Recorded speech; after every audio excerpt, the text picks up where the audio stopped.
Learn physics with a clear concept চ্যানেলের পক্ষ থেকে প্রথমেই সকলকে স্বাগত জানাবো। আজকের ক্লাসটা আমি শুরু করব। আজকে আমরা আলোচনা করব নিউটনের গতিসূত্র সম্পর্কিত ছোট প্রশ্ন, নবম শ্রেণীর short questions on Newton's law of motion. তাহলে আজকে আলোচ্য বিষয় হবে নিউটনের গতিসূত্র সম্পর্কিত ছোট প্রশ্ন, short questions on Newton's law of motion. এই ভিডিওটা নবম শ্রেণীর ছাত্রছাত্রীদের জন্য তৈরি করা হয়েছে। তাহলে এবার ক্লাসটা শুরু করি। নাম্বার 1, বস্তুর ভরবেগের পরিমাপ। বস্তুর ভরবেগের পরিমাপ কিভাবে করা হয়? উত্তর, ভরবেগ ইজ ইকুয়াল টু ভর into beg, P is equal two MV. অর্থাৎ কোনো বস্তুর ভরকে তার বেগ দিয়ে গুণ করলে আমরা ভরবেগ পাবো। বস্তুর ভরবেগ ইজ ইকুয়াল টু বস্তুর ভর ইন্টু বেগ। নাম্বার 2, রকেট উৎক্ষেপণ নিউটনের কোন গতিসূত্র থেকে ব্যাখ্যা করা যায়? রকেট উৎক্ষেপণ নিউটনের কোন গতিসূত্র থেকে ব্যাখ্যা করা যায়? উত্তর, নিউটনের তৃতীয় গতিসূত্র থেকে। নিউটনের তৃতীয় গতিসূত্র থেকে রকেট উৎক্ষেপণ ব্যাখ্যা করা যায়। প্রশ্ন 3, ক্রিয়া ও প্রতিক্রিয়া বলের প্রকৃতি কীরূপ? ক্রিয়া এবং প্রতিক্রিয়া বল এদের প্রকৃতি কীরূপ? উত্তর, এরা সমান এবং বিপরীতমুখী। ক্রিয়া এবং প্রতিক্রিয়া বল এরা পরস্পরের সমান এবং এরা বিপরীতমুখী। প্রশ্ন 4, 1 নিউটন কত ডাইনের সমান? 1 নিউটন কত ডাইনের সমান? উত্তর, 10⁵ dyne is equal to 1 newton. 1 newton সমান 10⁵ ডাইন। এটাই হলো নিউটন এবং ডাইনের মধ্যে সম্পর্ক। প্রশ্ন 5, প্রকৃতিতে কোন বলের অস্তিত্ব নেই? প্রশ্ন 5, প্রকৃতিতে কোন বলের অস্তিত্ব নেই? উত্তর, একক এবং বিচ্ছিন্ন বল। প্রকৃতিতে একক এবং বিচ্ছিন্ন বলের কোনো অস্তিত্ব নেই। প্রশ্ন 6, বলের মাত্রা হলো, বলের মাত্রা mL/T−2। mL/T−2 এটাই হলো বলের মাত্রা। প্রশ্ন 7, নিউটনের দ্বিতীয় গতিসূত্রের গাণিতিক রূপ। নিউটনের দ্বিতীয় গতিসূত্রের গাণিতিক রূপটি কী? উত্তর, F সমান ma। F সমান ma এটি নিউটনের দ্বিতীয় গতিসূত্রের গাণিতিক রূপ, যেখানে F সমান বল, m সমান ভর এবং a সমান ত্বরণ। প্রশ্ন 8, বস্তুর উপর প্রতিমিত বল প্রযুক্ত হলে তার বেগ কীরূপ হয়? কোনো বস্তুর উপর যদি প্রতিমিত বল প্রযুক্ত হয়ে থাকে তাহলে তার বেগ কীরকম হবে? উত্তর, সমবেগ। অর্থাৎ কোনো বস্তুর উপর প্রতিমিত বল প্রযুক্ত হলে বস্তুটি সমবেগে চলতে থাকবে। প্রশ্ন 9, গ্রাম ভার ও ডাইনের মধ্যে সম্পর্ক কী? গ্রাম ভার এবং ডাইন এটার মধ্যে সম্পর্ক কী? গ্রাম ভার এটা হলো বলের সিজিএস পদ্ধতিতে অভিকর্ষীয় একক। ডাইন এটা হলো বলের সিজিএস পদ্ধতিতে পরম একক। এই গ্রাম ভার এবং ডাইনের মধ্যে সম্পর্ক কী? উত্তর, 1 গ্রাম ভার ইজ ইকুয়াল টু 981 ডাইন। এটাই গ্রাম ভার এবং ডাইনের মধ্যে সম্পর্ক। 1 গ্রাম ভার ইজ ইকুয়াল টু 981 ডাইন। প্রশ্ন 10, বস্তুর ভর কোন সম্পর্ক দ্বারা প্রকাশ করা যায়? বস্তুর ভর কোন সম্পর্ক দ্বারা প্রকাশ করা যায়? আমরা বলতে পারি ভর ইজ ইকুয়াল টু বল বাই ত্বরণ। বলকে ত্বরণ দিয়ে ভাগ করলে বস্তুর ভরের পরিমাপ পাওয়া যায়। এখানে নিউটনের দ্বিতীয় গতিসূত্রের গাণিতিক রূপ হলো F সমান ma। অর্থাৎ এখানে আমরা m সমান কি বলবো? m ইজ ইকুয়াল টু হবে F/a। তাহলে m সমান F/a। তাহলে m ইজ ইকুয়াল টু বস্তুর বল বাই ত্বরণ। প্রশ্ন 11, ভরবেগের মাত্রা হলো, ভরবেগের মাত্রা কি? উত্তর, mL/T−1। ভরের মাত্রা এবং বেগের মাত্রা জুড়ে দিলেই ভরবেগের মাত্রা পাওয়া যায়। ভরের মাত্রা m এবং বেগের মাত্রা L/T−1।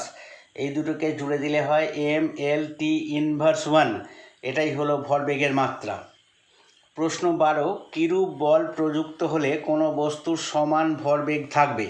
তাহলে কোনো বস্তুর উপর কিরূপ বল প্রযুক্ত হলে বস্তুটির ভরবেগ সমান থাকবে? উত্তর, একটি স্থির মানের বল। যদি একটি স্থির মানের বল কোনো বস্তুর উপর ক্রিয়াশীল হয় তাহলে বস্তুটি সমান ভরবেগ থাকবে। প্রশ্ন 13, তিনটি মৌলিক একক দ্বারা গঠিত একটি ভেক্টর রাশি। তিনটি মৌলিক একক দ্বারা গঠিত একটি ভেক্টর রাশি। উত্তর, ভরবেগ। ভরবেগ কাকে বলে? ভর এবং বেগের সমন্বয়ে কোনো গতিশীল বস্তুতে যে প্রকার গতি ও ধর্মের সৃষ্টি হয় তাকে ভরবেগ বলে। এর একক হলো সিজিএস একক, গ্রাম সেন্টিমিটার পার সেকেন্ড। আমরা যদি ভরবেগের সিজিএস একক ধরি তাহলে তার একক হবে গ্রাম সেন্টিমিটার পার সেকেন্ড। এখানে দেখা যাচ্ছে গ্রামটা ভরের একক, সেন্টিমিটার দৈর্ঘ্যের একক এবং সেকেন্ড সময়ের একক। অর্থাৎ এখানে তিনটি মৌলিক এককই আছে, দৈর্ঘ্যের একক, ভরের একক এবং সময়ের একক। তাহলে তিনটি মৌলিক একক দ্বারা গঠিত একটি ভেক্টর রাশি হবে ভরবেগ। 14, 100 কিগ্রা ভরের কোনো বস্তুর ভরবেগ 8000 কিলোগ্রাম মিটার পার সেকেন্ড। 100 কিগ্রা ভরের একটি বস্তু, তার ভরবেগ হচ্ছে 8000 কিগ্রা মিটার পার সেকেন্ড হলে তার বেগ কত হবে? আমরা জানি ভরকে বেগ দিয়ে গুণ করলে ভরবেগ পাওয়া যায়। তাহলে ভরবেগকে যদি আমরা ভর দিয়ে ভাগ করি তাহলে বেগ পেয়ে যাব। অর্থাৎ ভরবেগ হচ্ছে 8000, একে যদি 100 দিয়ে ভাগ করি তাহলে আমরা বেগ পেয়ে যাব। তাহলে 8000কে 100 দিয়ে ভাগ করলে হবে 80, তাহলে উত্তর হবে 80 মিটার পার সেকেন্ড। অর্থাৎ 100 কিগ্রা ভরের কোনো বস্তুর ভরবেগ 8000 কিগ্রা মিটার পার সেকেন্ড হলে তার বেগ হবে 80 মিটার পার সেকেন্ড। প্রশ্ন 15, নিউটনের কোন গতিসূত্র থেকে বলের সংজ্ঞা পাওয়া যায়? নিউটনের কোন গতিসূত্র থেকে বলের সংজ্ঞা পাওয়া যায়? উত্তর, প্রথম গতিসূত্র। নিউটনের প্রথম গতিসূত্র থেকে বলের সংজ্ঞা পাওয়া যায়। প্রশ্ন 17, কোনো বস্তু স্থিতি এবং গতি হলো ড্যাশ। শূন্যস্থান পূরণ করতে হবে। কোনো বস্তু স্থিতি এবং গতি হলো, উত্তর হবে আপেক্ষিক। তাহলে কোনো বস্তুর স্থিতি এবং গতি হলো আপেক্ষিক। তাহলে কোনো বস্তুর পরম স্থিতি বা পরম গতি বলে কিছু নেই, প্রতিটি বস্তুরই স্থিতি এবং গতি হলো আপেক্ষিক। প্রশ্ন 18, ক্রিয়া এবং প্রতিক্রিয়া বল কি একই বস্তুর উপর ক্রিয়া করে? ক্রিয়া এবং প্রতিক্রিয়া বল কি একই বস্তুর উপর ক্রিয়া করে? উত্তর, দুটি ভিন্ন বস্তুর উপর ক্রিয়া করে। অর্থাৎ ক্রিয়া প্রতিক্রিয়া বল একই বস্তুর উপর ক্রিয়া করে না, এরা দুটি ভিন্ন বস্তুর উপর ক্রিয়া করে। যেমন বন্দুক থেকে গুলি ছোঁড়া হলে বন্দুক গুলির উপর ক্রিয়া বল প্রয়োগ করে, আর গুলি বন্দুকের উপর প্রতিক্রিয়া বল প্রয়োগ করে। তাহলে এখান থেকে বোঝা যাচ্ছে দুটি ভিন্ন বস্তুর উপর ক্রিয়া প্রতিক্রিয়া বল প্রযুক্ত হলো। এখানে গুলির উপর ক্রিয়া বল প্রযুক্ত হয়েছিল, বন্দুকের উপর প্রতিক্রিয়া বল প্রযুক্ত হলো। অর্থাৎ দুটি ভিন্ন বস্তুর উপর ক্রিয়া প্রতিক্রিয়া বল ক্রিয়া করে। প্রশ্ন 19, একই উচ্চতা থেকে অবাধে পতনশীল একটি হালকা এবং একটি ভারী বস্তু কোনটি আগে মাটিতে পড়বে? যদি একই উচ্চতা থেকে একটি হালকা বস্তু এবং একটি ভারী বস্তুকে পৃথিবীর অভিকর্ষ বলের প্রভাবে নিচের দিকে ছেড়ে দেওয়া হয়, অর্থাৎ বস্তুটি যদি অবাধে নিচের দিকে পড়তে থাকে, তাহলে ওই বস্তু দুটির মধ্যে কোনটি আগে মাটিতে এসে পৌঁছাবে, ভারী বস্তুটি কি হালকা বস্তুটি? উত্তর, দুটি বস্তুই একসাথে মাটিতে পড়বে। অর্থাৎ যে গতিবেগ নিয়ে বা যে ত্বরণ নিয়ে ভারী বস্তুটি নিচের দিকে নামবে, সেই একই গতিবেগ বা ত্বরণ নিয়ে হালকা বস্তুটিও নিচের দিকে নামবে। অর্থাৎ তারা দুটি বস্তুই একসাথেই মাটিতে পড়বে। প্রশ্ন 20, কম্বলে ছড়ি দিয়ে ধুলো ঝাড়া কোন জ্যাডের উদাহরণ? আমরা কম্বল পরিষ্কার করার জন্যে তাকে ছড়ি দিয়ে ঝাড়ি।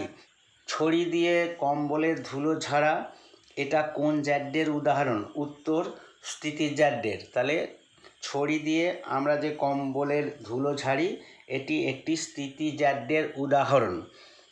আজকে এই পর্যন্তই। আমার ক্লাসটা শোনার জন্যে সকলকে ধন্যবাদ। ক্লাসটা ভালো লাগলে অবশ্যই একটি লাইক দেবে, বন্ধুদের সাথে শেয়ার করবে এবং চ্যানেলটিকে অবশ্যই সাবস্ক্রাইব করবে। অবশেষে আবার সকলকে ধন্যবাদ জানিয়ে আজকের ক্লাসটা আমি শেষ করছি। নমস্কার।